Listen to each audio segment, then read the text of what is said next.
Now we're going to take a look at the portal from the perspective of the resident or the tenant or the owner. Your resident tenant portal here is what we've got an example of, but you're also going to have the option, if you do use owners, you'll be able to have a separate portal link for the owners as well, which will work just as the same as this resident portal does. So essentially, when they come to the link that you'll give them once you've got your portal set up, they'll see here, welcome to the resident portal, and a little video explaining to them how to register if they need help. But it's very straightforward. They would just come over here and click register now and have the chance to enter the email address that they want to use to start logging in going forward. It'll also update in PropertyBoss with whatever email address they register with here. With your database link to this portal, you'll have your units showing up here for them to choose their unit, enter their name, enter their phone number, and any additional comments they may want to add.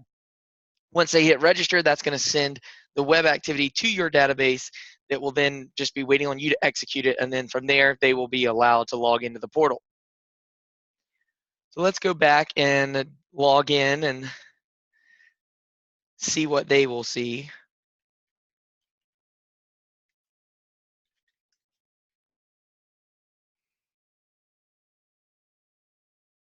All right, so when you first log into the portal, you're going to come to this main screen, the lease tab.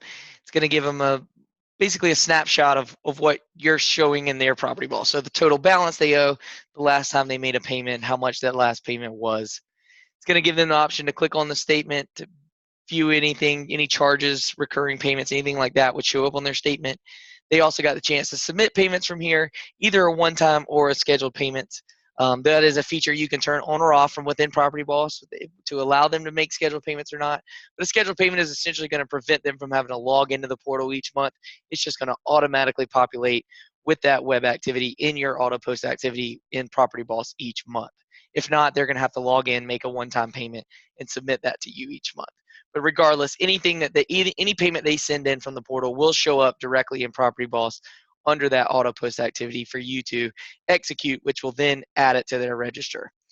Now, as we're talking about their register, if they click on the charges tab from within the portal, this is where they're going to see any outstanding charges they owe and a breakdown of exactly what those charges or fees may be.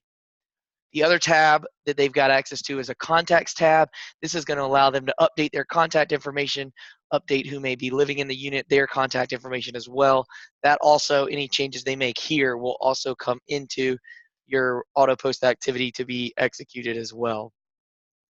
The documents tab is where the media will live. So any media that you upload to the tenant's contact information page within PropertyBoss in their tenant notebook, that's going to show up here. Now, if you've also got say you've got documents that you've loaded up to the property level. So if there's an HOA covenant or something along those lines and you've uploaded that media to the property level in PropertyBoss, it's going to show up here as well.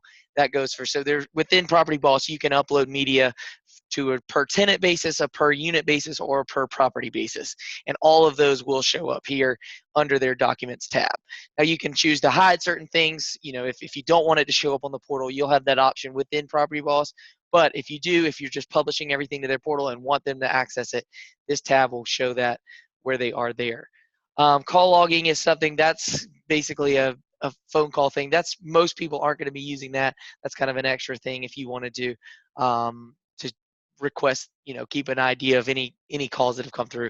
Work orders for them, this one's a little more commonly used. This is a tab we can turn on or off for you. This one's going to show basically their outstanding work orders, any closed work orders, give them an idea of what's been opened on their unit, give them the option to enter a new one, which again would come into PropertyBoss to be executed.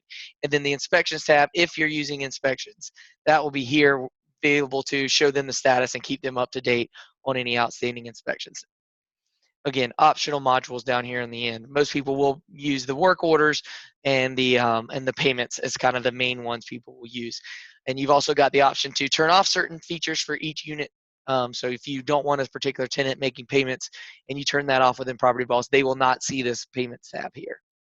So it gives you some opportunity to show them what you want and maybe give them the option to do a little bit more from their side, keep a little bit of that work off of you. We've got their unit up here, and then this header up here, just for your knowledge, you've got an option to make this whatever your logo, any branding you want for your company. We can update that portal logo so that this portal will be branded to look more like your website if you'd like. So that's the basics of the resident portal, what they're going to see when they log in, how they're going to interact with the portal.